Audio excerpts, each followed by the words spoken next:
안녕하세요. 저는 아픈 아버지를 모시고 사는 40대 초반의 여자입니다. 저희 아버지는 사실 몸이 아프신 것은 아니에요. 하지만 치매가 있으십니다. 본인도 본인이지만 가족들을 정말 힘들게 하는 병이죠. 하지만 불행 중 다행이랄까? 저희 아버지는 주위를 힘들게 하시지는 않습니다. 원래는 아주 꼿꼿하고 대쪽 같은 분이셨는데 치매가 오고 나서는 눈물도 많고 세상 순한 어린애가 되셨어요. 그래서 얌전하게 앉아서 말도 잘 들어주고 하지 말라는 일은 하지 않는 그런 어린애입니다. 저는 몇 년 전 이혼을 하고 집에서 할 수 있는 일을 하면서 공기 좋고 경치 좋은 곳으로 이사를 와 아버지를 병간호하고 있습니다. 아직까지 아버지도 건강에 큰 이상은 없으시고 특별하게 저를 힘들게 하신 적도 없기 때문에 낮에는 보호사님의 도움을 받으면서 잘 살고 있어요. 그리고 저녁에는 아버지와 이런저런 이야기도 하고 또 이 쌀맘 라디오 방송을 같이 듣기도 하는데요. 아버지가 이 방송만 틀어놓으면 그렇게 귀 기울여 열심히 들으세요. 눈을 또랑또랑하게 빛내면서 말이죠. 그러다 보니 저도 용기를 내어 펜을 들게 되었습니다. 제가 결혼하고 이혼을 하게 된 저의 사연을 들려드리고 싶다는 생각이 들어서 말이죠. 아직 아버지는 제가 어떻게 결혼을 하고 또 이혼을 하게 되었는지 정확히 모르고 계세요. 하지만 언젠가 이 방송에 제 사연이 나온다면 알게 되실 수도 있겠죠. 저는 외동딸입니다. 어머니가 몸이 약하셔서 저 하나만 낳은 것이라고 하시더군요. 어머니는 참 곱고 조용하시던 분이셨어요. 꼬장꼬장한 아버지 옆에서 늘 인자하게 웃고 있는 것이 제가 기억하는 어머니의 모습입니다. 어머니의 품에 안기면 세상 모든 걱정과 근심이 사라지는 그런 따뜻하고 따뜻하기만 한 엄마였죠. 제 어린 시절은 그야말로 평범했습니다. 아니, 유복한 집안에서 태어나 행복했다는 말이 더 정확하겠지요. 저는 아버지 사업을 잘 되는 덕분에 뭐 하나 부족할 것 없는 환경에서 곱게만 자랐습니다. 넉넉한 집안 사정과 인자하고 자상한 어머니, 누구나 부러워할 만한 환경이었어요. 단 하나, 어머니가 몸이 약해 종종 입원을 했다가 퇴원을 하시는 걸 반복한다는 걸 빼면 말입니다. 그런데 그것도 점점 익숙해지더라고요. 어릴 때는 엄마가 병원에 입원하면 울고불고 난리를 쳤다고 하는데 좀 커서는 그냥 그러려니 이러다 곧 태어나시겠지 이렇게 됐습니다. 사람은 적응의 동물이니까요. 어른들이 자세한 말을 해주시지 않은 것도 있었지만 저는 그냥 별 걱정이 없었던 것이죠. 그렇게 저는 구김없이 잘 자랐습니다. 풍족한 환경에서 밝게 자라서 제 앞날에는 늘 지금처럼 행복한 일만 있을 것이라 믿으면서 말입니다. 그렇게 서울에서 좋은 대학에도 진학하고 대학 시절에는 열심히 공부도 하고 친구들과 여행도 다니고 연애도 하면서 참 행복했어요. 하지만 그때부터 엄마의 병세가 점점 심상치 않다는 걸 알게 되었죠. 대학교 4학년 무렵인가 아침에 식사를 준비하시던 어머니가 갑자기 쓰러지셨어요. 그제서야 저는 엄마의 병세가 심상치 않다는 걸 깨달았습니다. 오랫동안 알아오시던 지병이 이제는 더 이상 손쓰기 힘들 정도가 되었다는 사실도 말입니다.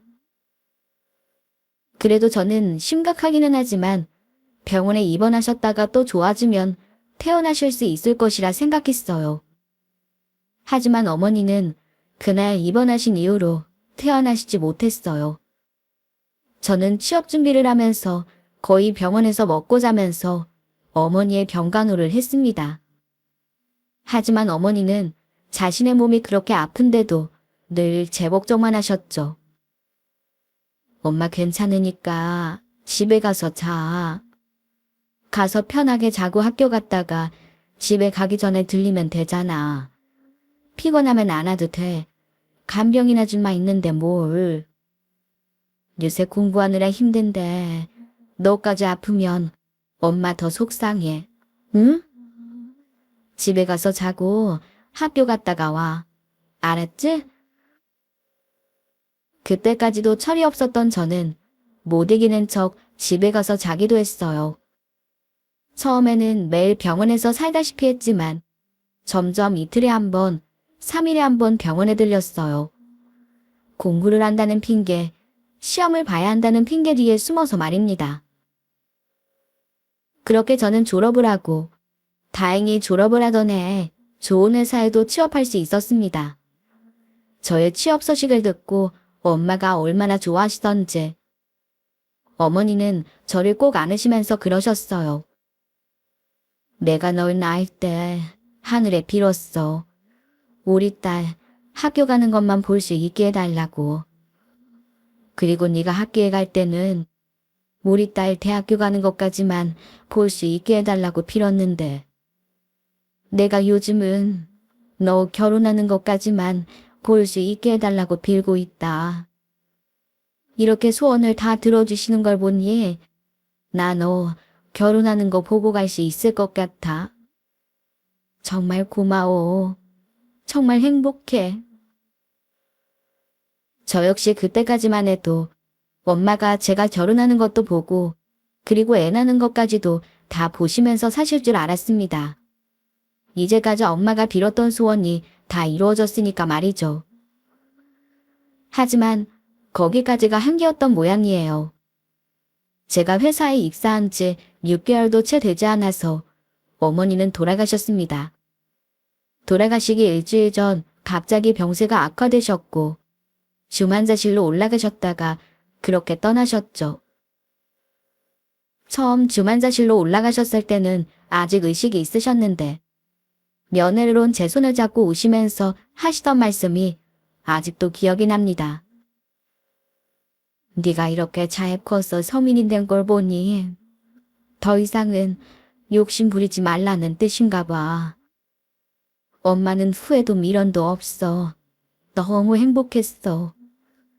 그러니 우리 딸도 조금만 슬퍼하고 미련도 후회도 없는 인생을 살아. 꼭 너를 위해서 행복해. 엄마가 응원해 줄게. 알았지? 사랑해 우리 딸. 내가 너 때문에 너무 행복하게 살다가 고마워 우리 딸.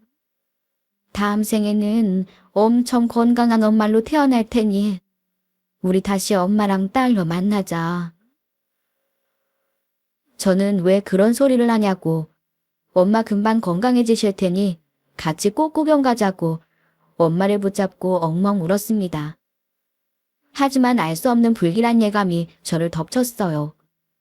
아마 엄마도 그때 자신의 마지막을 짐작하셨는지도 모릅니다. 그 이야기를 남기고 엄마는 세상을 떠나셨네요. 저는 정신이 반쯤 나간 상태로 상을 치렀습니다. 무엇을 어디서부터 어떻게 해야 할지 몰랐죠. 그리고 그건 아버지 역시 마찬가지였어요. 아버지 역시 반 넋이 나간 채로 문상으로 온 손님이 와도 인사를 못할 정도로 정신을 놓으신 채로 어머니 사진만 바라보고 계셨어요. 부녀가 둘 다 이렇게 망연자실해 있는 모습을 보고 울음을 터뜨리는 손님이 있을 정도였습니다. 그때 저를 도와준 사람이 있었습니다. 저의 학교 친구이자 오랜 동네 친구인 남자였죠. 그는 소식을 듣고 가장 먼저 장례식장으로 달려와 주었어요. 개인적으로 많이 친하지는 않았지만 중학교 시절부터 알았던 사이였고 평소 성격도 싹싹하고 야무져서 평판도 좋고 인기도 많던 친구였어요. 그는 넋이 나간 우리를 보더니 자신이 나서서 해야 할 일들을 처리하기 시작했습니다. 아버지를 챙겨 옷을 챙겨드리고 손님이 오면 인사를 해야 한다고 알려드리고 저에게도 제가 처리해야 할 일들을 알려주더군요. 그 친구 역시 몇 년 전 아버지 장례를 치른 적이 있어서 경험이 있다고 하면서요. 그리고 제가 미처 챙기지 못한 일을 앞서서 다 처리해주고 달인과 화장까지 전부 따라 굳은 일을 자처했네요. 그리고 저와 아버지를 집까지 데려다 주기까지 했죠. 아버지를 모시고 집으로 들어가는 저를 잠시 보자고 하더니 그 친구는 제게 이러더군요. 지금 누구보다 힘든 거 알아. 하지만 이제 네가 정신을 차려야 돼. 이렇게 그냥 정신 놓을 거 아니잖아. 어머니도 네가 이러는 거 좋아하시겠어? 이제 네가 아버지를 돌봐야 돼. 내가 보기에 아버지 상태가 심상치 않아. 일단 오늘은 푹 쉬고 내일 아버지 모시고 병원부터 다녀와. 도움 필요하면 언제든 나한테 연락하고. 저는 그때까지만 해도 그게 무슨 뜻인지도 모르고 그냥 알았다고 고맙다고만 했어요. 그저 너무나 슬프고 지쳐서 아무것도 생각하고 싶지도 하고 싶지도 않을 뿐이었죠. 하지만 채 하루가 지나기도 전에 저는 상황이 심각하다는 걸 깨달았습니다. 아버지에게 쉬시라고 하고 방에 들어가 쓰러져 울다가 잠이 들었던 저는 새벽에 낯선 소리에 잠에서 깨었어요. 흐느끼는 듯한 소리에 깨어 거실로 나갔다가 저는 그 자리에 풀썩 주저앉고 말았습니다. 거실에는 아버지가 집에 돌아온 차림 그대로, 처음 집에 돌아온 자세 그대로 앉아 울고 계셨어요. 그리고 바닥에는 물이 흥건했습니다. 그 자리에 앉아서 용변을 보신 거였습니다. 믿을 수 없는 광경에 저는 간신히 몸을 일으켜 엉거주춤 아버지에게 다가가 아버지를 일으켜 세웠습니다. 아빠 왜 이러세요? 얼른 화장실로 가요. 아빠가 이러시면 어떡해요, 아빠. 제 손길에 아빠는 깜짝 놀란 듯 움찔하더니 저를 올려다보더니 더욱 서럽게 우시더군요. 죄송해요. 죄송합니다. 화장실을 못 찾았어요. 혼자 있어서 무서워서 그랬어요. 죄송합니다. 이러면서 어린애처럼 멍멍 우는 아빠를 저는 안아드리며 토닥였습니다. 도대체 이게 어떻게 된 일인지, 무슨 일인지 이해할 수가 없었어요. 겨우 아버지를 진정시키고 대충 옷을 갈아입힌 뒤 거실을 치울 때까지만 해도 아버지가 너무 큰 슬픔에 충격을 받으셨던 것이다. 좀 지나면 괜찮아지실 것이라 생각하고 또 생각했습니다. 하지만 제 바람과는 달리 아버지는 치매가 진행 중이었습니다. 의사 말로는 이미 오래전부터 시작되었을 거라고 하더군요. 그동안은 가족 병간호 때문에 긴장을 한 상태라 본인도 몰랐을 것이라면서요. 그야말로 하늘이 무너지는 것 같았습니다. 아버지는 그야말로 어린아이가 되어 제 손을 잡고 제가 가자는 대로 따라 걸었습니다. 늘 다정하고 꼿꼿하기만 하던 아버지는 예전 모습은 온데간데 없어졌어요. 제가 세수를 시켜주지 않으면 세수도 양치도 혼자는 할 수가 없더군요. 저는 바로 그 친구에게 전화를 걸어 사정을 이야기하면서 울었습니다. 앞으로 어떻게 살아야 할지, 어떻게 해야 할지 막막하기만 했죠. 하지만 친구는 담담하게 저를 위로해 주었어요. 괜찮아. 다 지나가. 그래도 아버지가 아직 건강하시잖아. 일단 얼른 간병인부터 구해. 그리고 치매 전문병원 예약하고. 우리 아버지도 치매로 돌아가셨어. 내가 도와줄게. 지금 내가 집에 갈 테니 기다려. 아무리 아버지라도 남자 어른을 너 혼자 돌보는 건 힘들 거야. 그는 그 길로 집으로 달려와 아버지를 목욕시키고 옷까지 깨끗하게 갈아입힌 뒤 밥까지 먹여주었습니다. 그리고 간병인을 구해주고 아버지의 상황을 상담할 병원 예약도 도와주었죠. 정말 그 당시에는 그가 아니면 어떻게 했을지 상상이 안 갈 정도로 그 사람은 제게 큰 도움을 주었어요. 너무 고마워. 정말 너 없었으면 내가 어떻게 했을지 상상이 안 간다. 정말 너무 고마워. 하지만 그는 싹싹하게 웃을 뿐이었습니다. 처음에는 다 어렵고 힘들어. 하늘이 막 무너지는 것 같고. 그래도 지나고 나면 익숙해져. 그러니 너무 절망하지 마. 다행히 아버님은 말도 잘 듣고 얌전하시네. 우리 아버지는 고집도 세고 망상이 있어서 매일 고함도 지르고 그러셨어. 더 힘들고 어려운 사람들 많으니까 힘내자. 내가 많이 도와줄게. 그렇게 말하는 그 사람이 얼마나 믿음직스럽고 멋있어 보이던지요.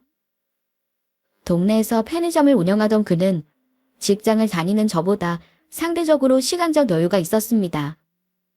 그래서인지 그는 중간중간에 저희 집에 들려 아버지를 살뜰하게 보살펴 주었습니다.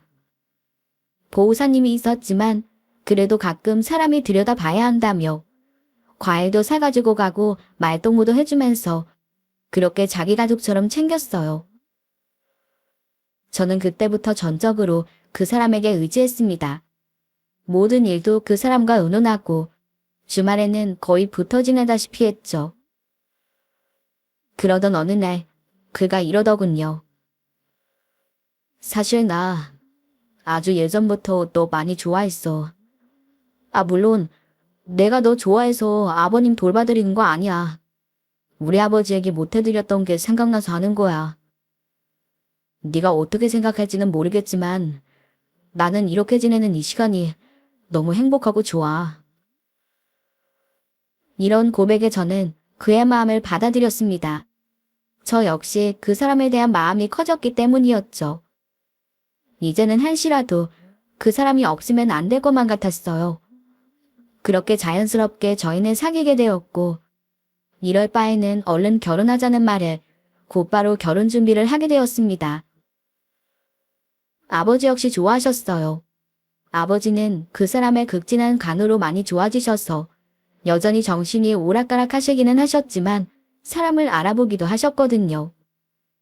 무엇보다 자신이 좋아하는 사람과 제가 결혼한다고 하니 정말 환하게 웃으며 기뻐하셨어요. 게다가 어린 시절부터 다 아는 사이에 한 동네에서 살아온 사이다 보니 별로 문제가 될 것도 걸릴 것도 없었습니다. 아니, 그건 저만의 생각이었죠. 결혼 준비를 한창 하고 있을 때 예비 시어머니께서 저를 부르시더군요. 그리고는 단호하게 이렇게 말씀하셨어요. 정없고 속상하게 들리겠지만 나는 내 아들 엄마니까 나라도 이 이야기를 해야겠다 생각해서 너를 이렇게 불렀다.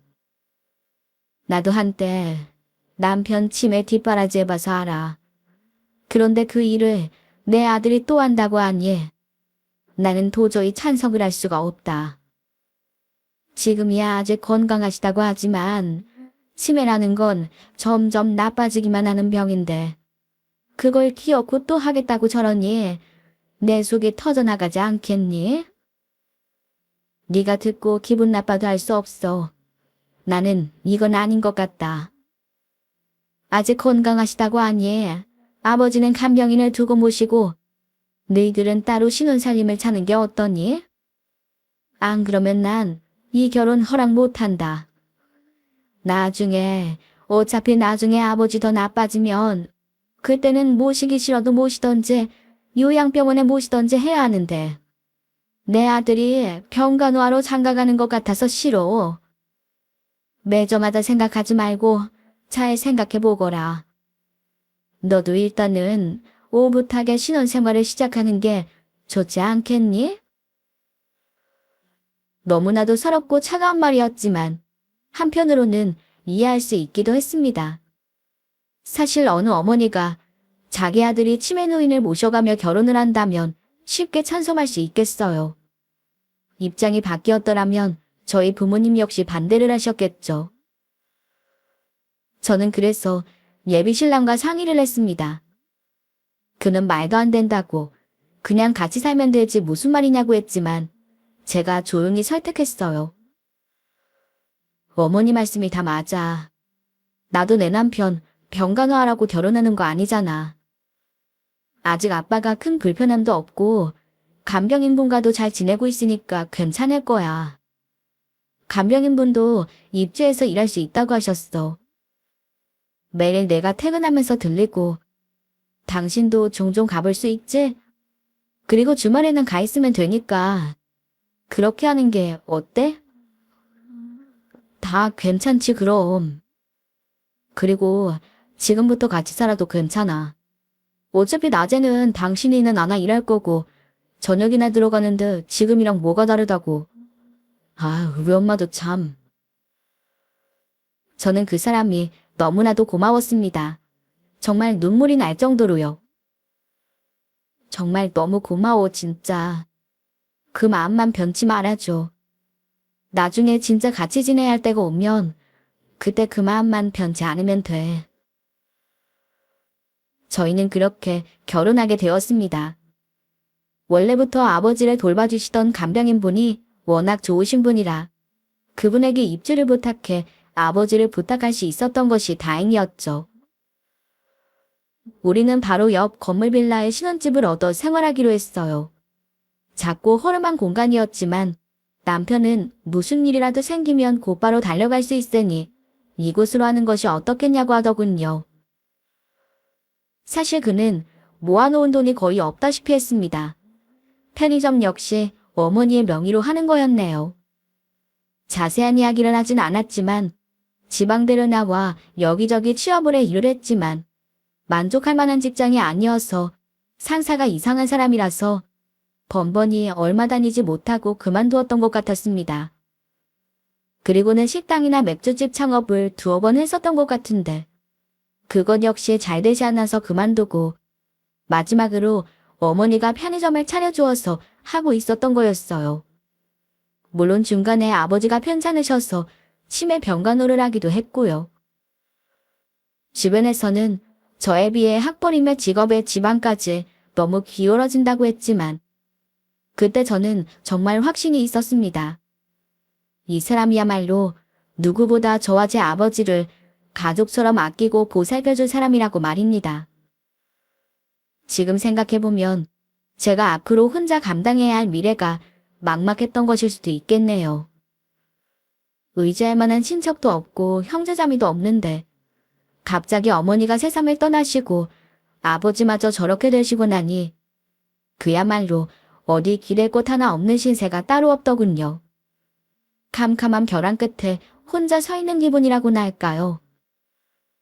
그때 환한 빛을 들고 나타난 이 사람을 만나고 나니 저는 모든 것을 그에게 의지하고 기대게 되었던 것이죠.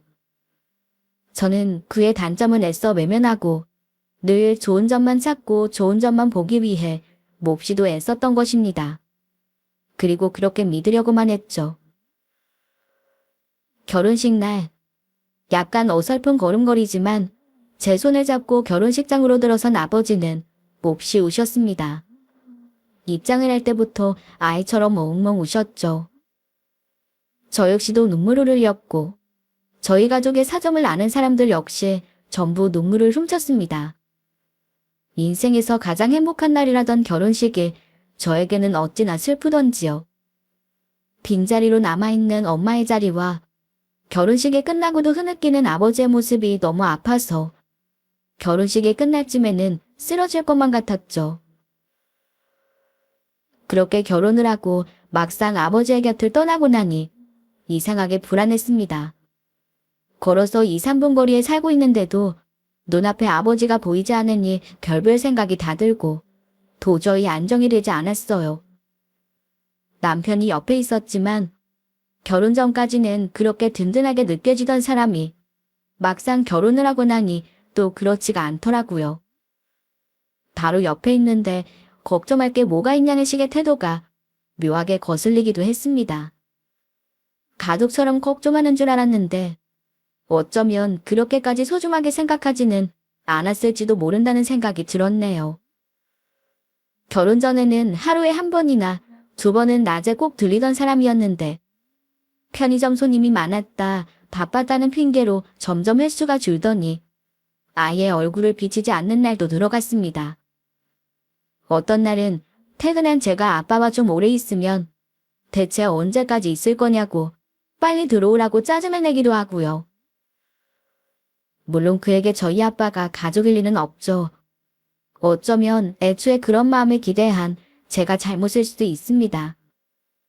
하지만 그 누구보다 정성을 쏟던 사람이 변하니 서운한 마음이 드는 것도 어쩔 수가 없긴 하더군요. 제가 속상해하자 저희를 계속 지켜봐왔던 간병인 분이 저를 위로했어요. 너무 속상해하지 말아요. 긴 병에 효자 없다고. 나는 친자식들도 남보다 못한 사이로 변하는 것도 많이 봤어요. 자기들끼리 병자 모시기 싫다고 떠넘기고 역사까지 잡는 사람들도 있어요. 그에 비해 자기 남편은 얼마나 자상해? 사위가 이만하면 100점이야 100점. 그동안은 자기랑 결혼하려고 최선을 다했는데 이제 결혼도 했으니 조금 놓아도 그러려니 하고 봐줘요. 그만한 사람 없으니까 얼른 가보고. 신혼인데 색시가 얼마나 보고 싶겠어. 여기는 나한테 맡기고 걱정 말아요. 하기사 맞는 말이었습니다. 누가 치매 걸린 장인어른을 친아버지처럼 대할 수 있겠습니까? 어쩌면 전부 저의 욕심이자 오만이겠죠.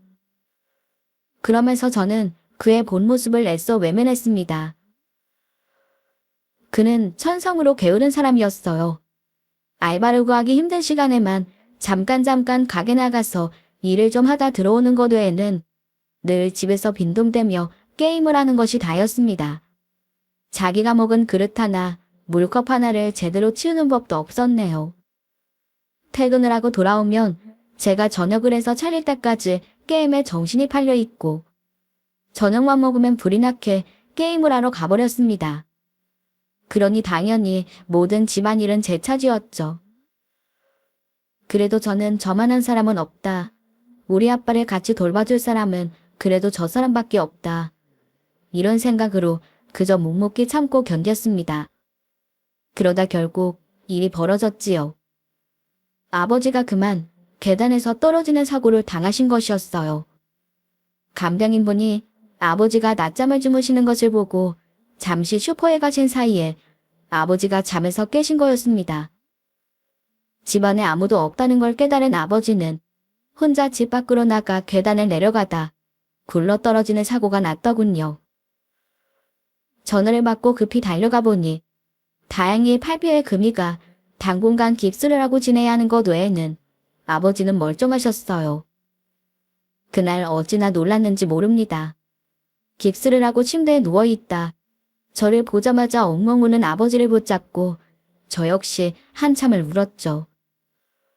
간병인분이 큰 잘못을 하신 건 아니었지만 그래도 아버지를 혼자 집에 두고 외출을 하신 게 너무나도 원망스럽더군요. 그래도 이런 저를 남편은 자상하게 위로해주면서 이렇게 말했습니다. 안 되겠어. 그냥 우리 장인어른 모시고 살자. 이러다가는 장인어른보다 당신에게 더 큰일이 나겠어. 엄마에게는 내가 잘 말해볼게. 낮에는 내가 자주 보고 밤에는 같이 있으니까 이런 일은 없을 거야. 걱정 마. 그 말을 듣고 나니 어찌나 고맙던지. 저희는 곧 살림을 합치게 되었습니다. 그렇게 이사를 할 무렵 남편은 제게 뜻밖의 제안을 하더군요. 여보, 이러는 게 어떨까? 장인어른이 가지고 계신 건물 말이야. 지금 살고 계시는 건물이랑 다른 동네에 있는 건물이랑 해서 두 채잖아. 아버님 건강 더 나빠지기 전에 여미 정리를 좀 하는 게 어때? 당신 민식이 알지? 엊그제 우연히 통화를 하는데 그래도 큰아버지가 갑자기 돌아가셨는데 건물을 상속받는데 세금이 너무 많이 나와서 건물을 팔아야 할 지경이래. 그러면서 아프실 때 미리미리 명의도 옮겨놓고 정리를 하는 게 훨씬 낫다고 하더라고. 한번 진지하게 생각해봐. 아직 아버지 건강하시지만 미리 정리를 해놓는 것이 당신에게도 좋을 거야. 저는 약간 의아했어요. 남편이 저희 아빠 소유의 재산을 그렇게 잘 알고 있는지는 전혀 몰랐기 때문입니다.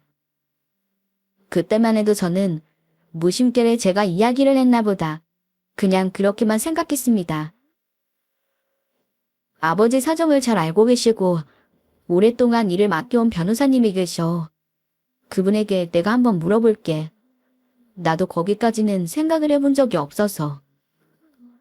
그래. 갑자기 상속받고 나중에 세금 때문에 고생하는 친구들 은근 많아.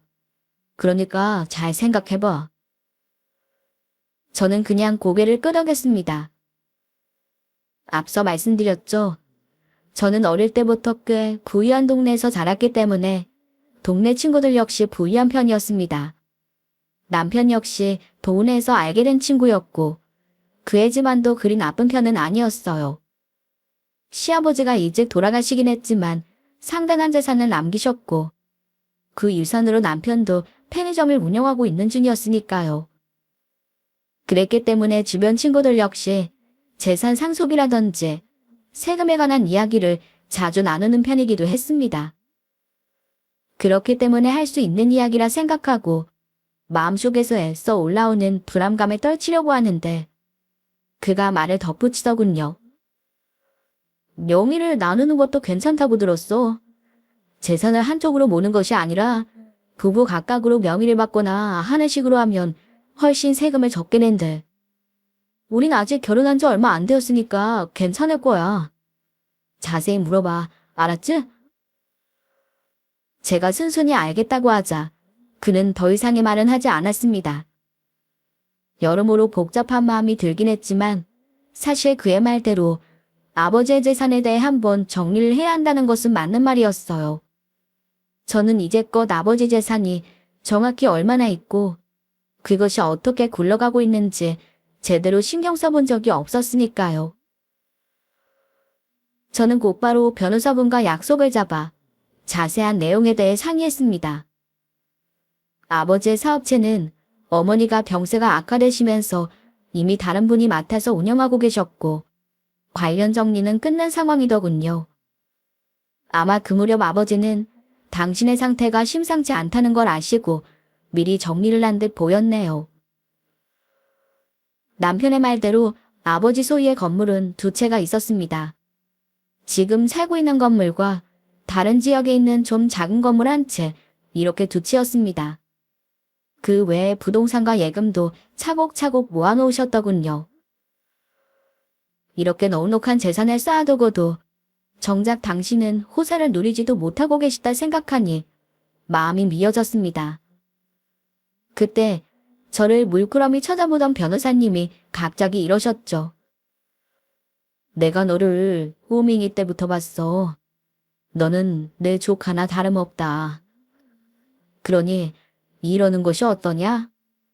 지금 살고 있는 이 건물 명의를 네 남편에게 넘겨주자. 그리고 나서 내가 시키는 대로 한번 해봐. 저는 변호사님의 말에 처음에는 깜짝 놀랐지만 곧 고개를 끄덕이게 되었습니다. 그리고 그 말이 저를 진심으로 아끼는 마음에서 나온 말씀인 것도 알았어요. 그래서 저는 기꺼이 변호사님의 말씀대로 하기로 결심했네요. 이사를 마치고 난 뒤 저희는 건물의 명의를 남편 앞으로 하기로 했습니다.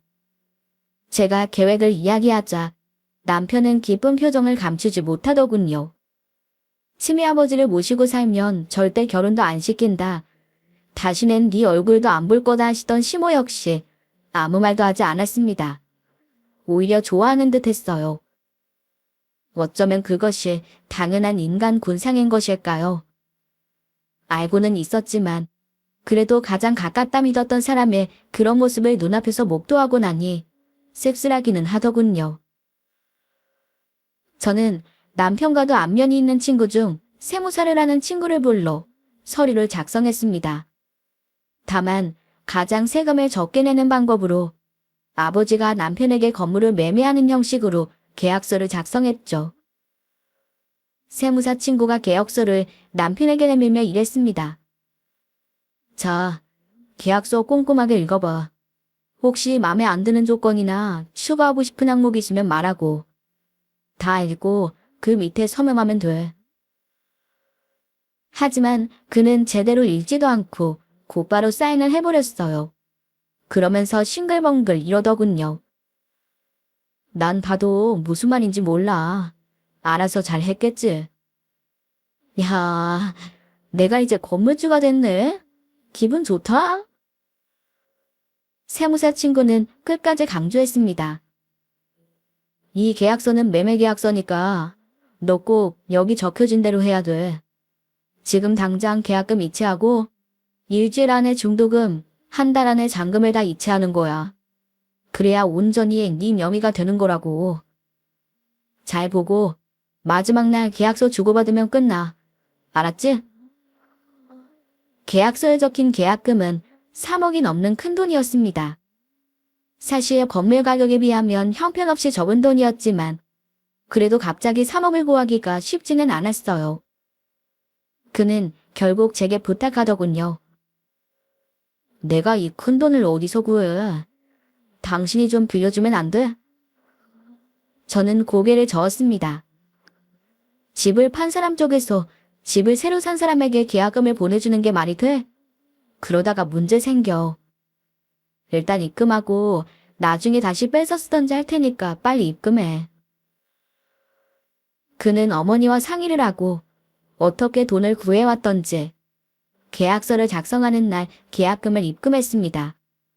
그리고는 운영하던 가게도 처분하고 분주히 여기저기 다니더니 중도금과 잔금도 입금을 했죠. 잔금을 받는 날 그는 계약서를 받아들고는 기뻐하며 자리에서 일어나더니 약속이 있다고 불이 나게 사라졌어요.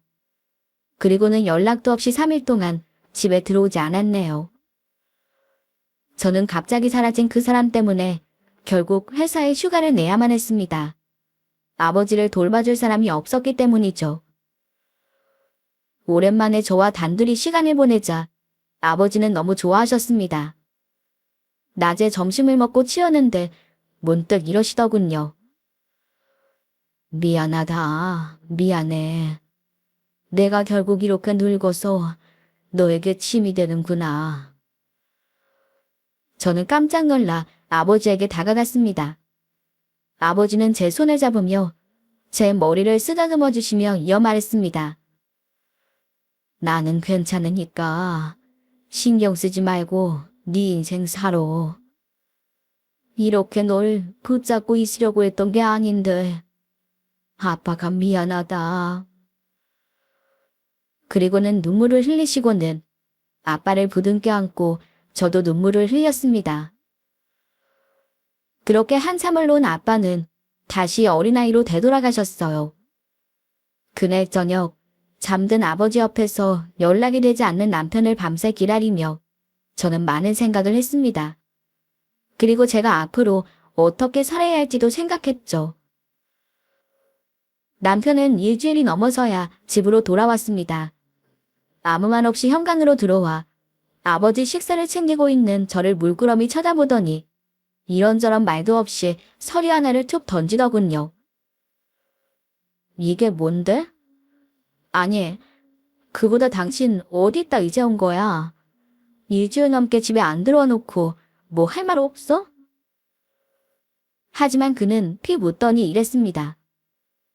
야, 너도 이제 대충 눈치챘을 거 아니야.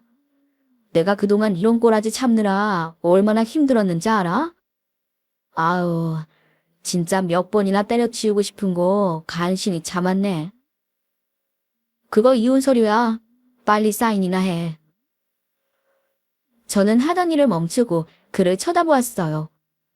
어느 정도 각오는 하고 있었지만 막상 실제로 그런 이야기를 듣고 보니 온몸이 얼어붙고 심장이 내려앉는 것만 같았습니다. 나 여자 있어. 너보다 더 예쁘고 어려.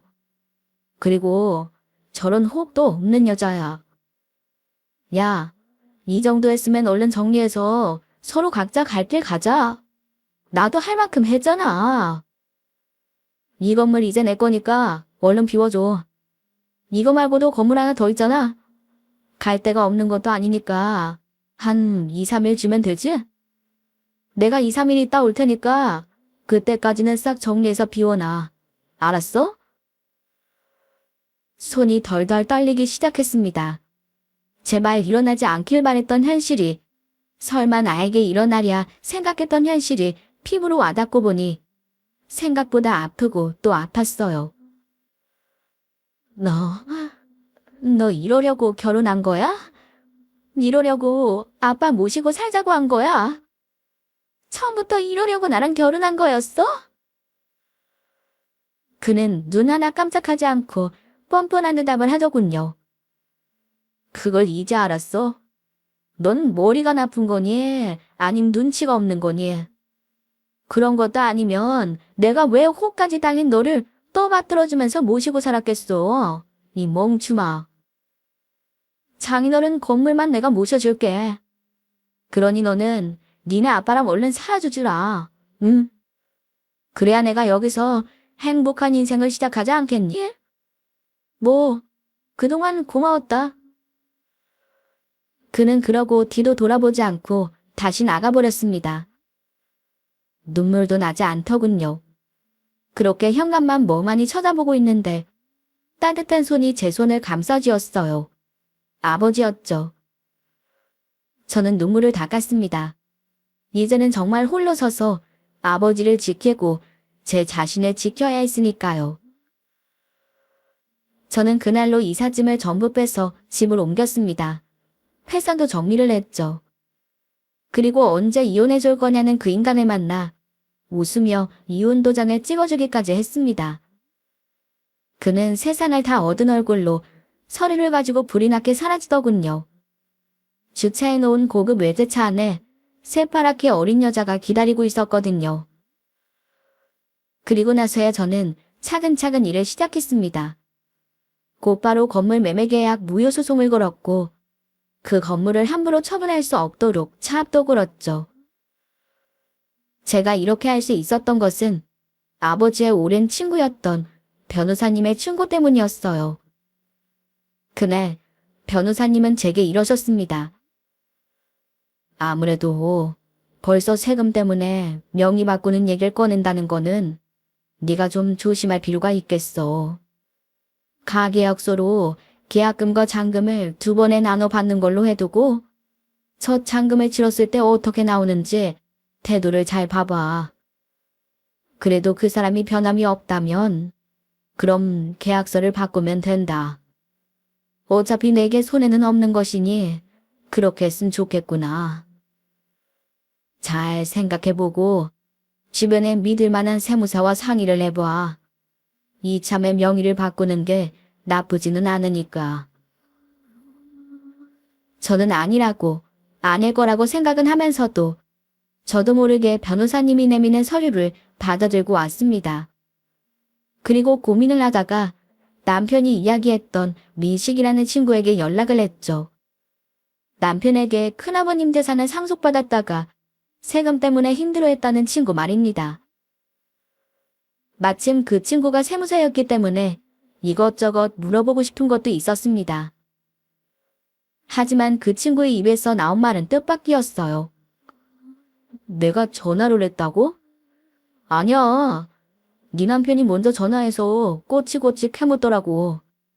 그래서 결혼한 지 얼마 되지도 않았는데 벌써 재산 정리에 관심이 생겼나 하고 이상하게 생각했어.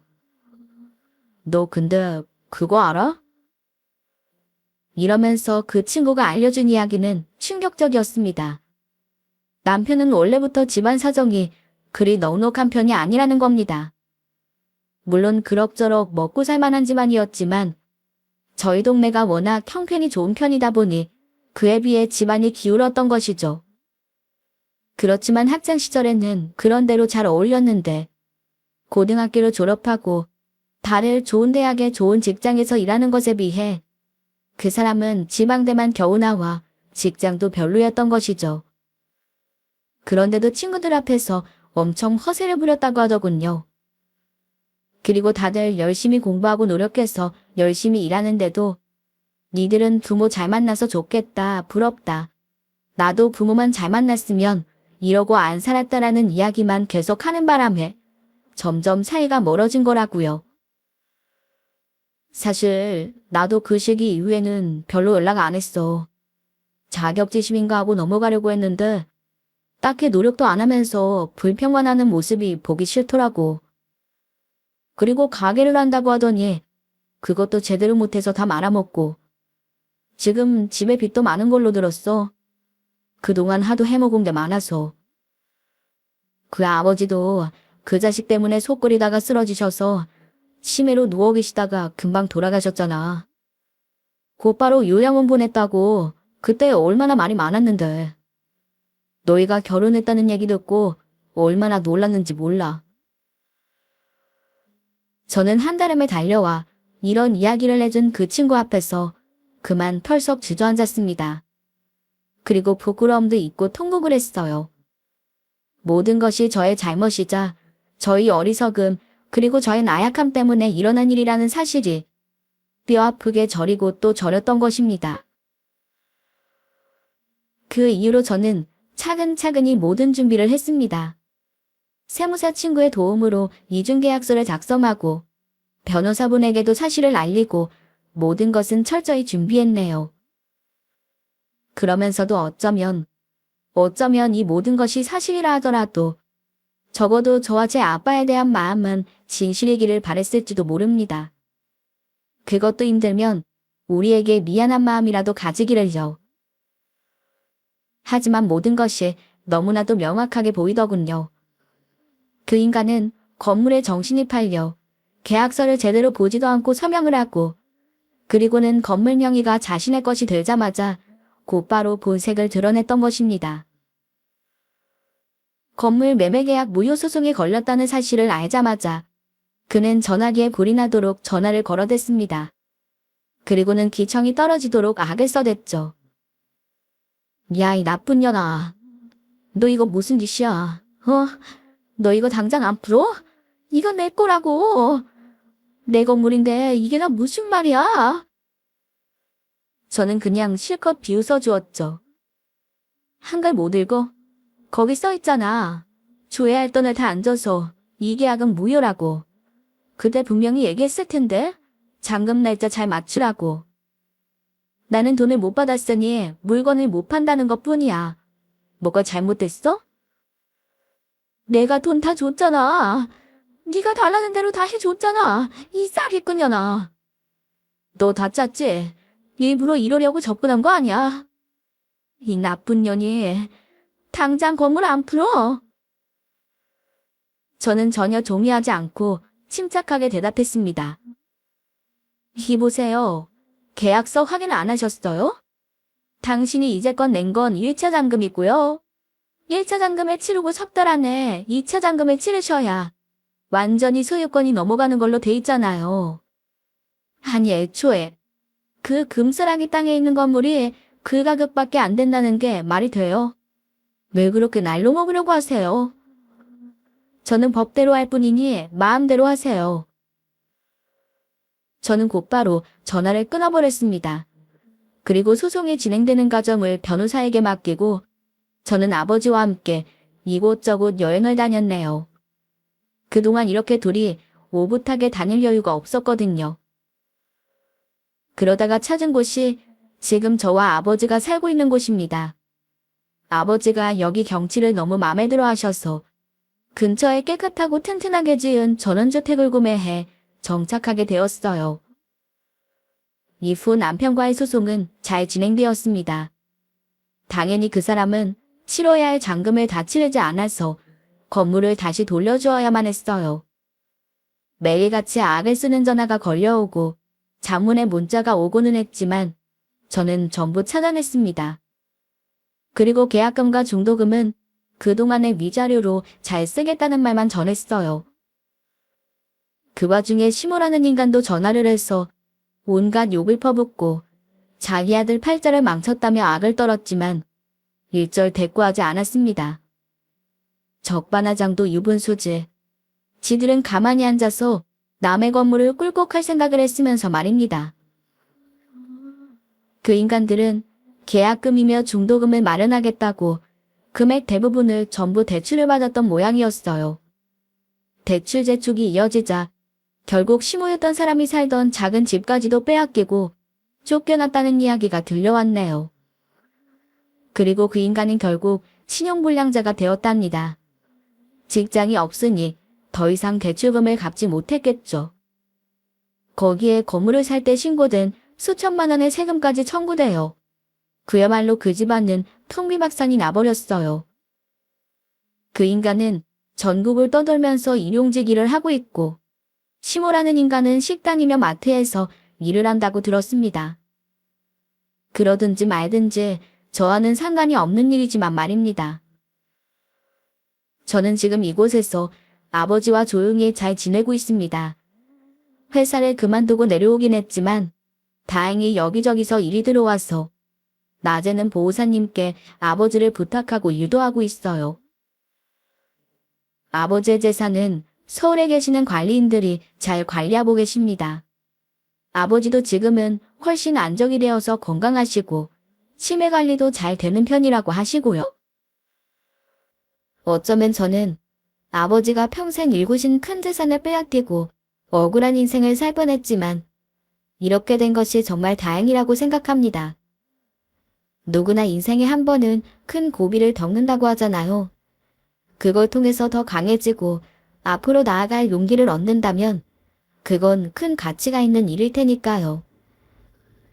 지금 어쩌면 어렵고 억울한 일을 당해 마음고생을 하더라도 조금만 힘을 내시면 그 끝에는 좋은 앞날이, 더 강해진 자신이 기다리고 있을지도 모릅니다. 이 사연을 듣는 모든 분들이 힘을 내셨으면 좋겠습니다. 늘 행복하세요. 감사합니다.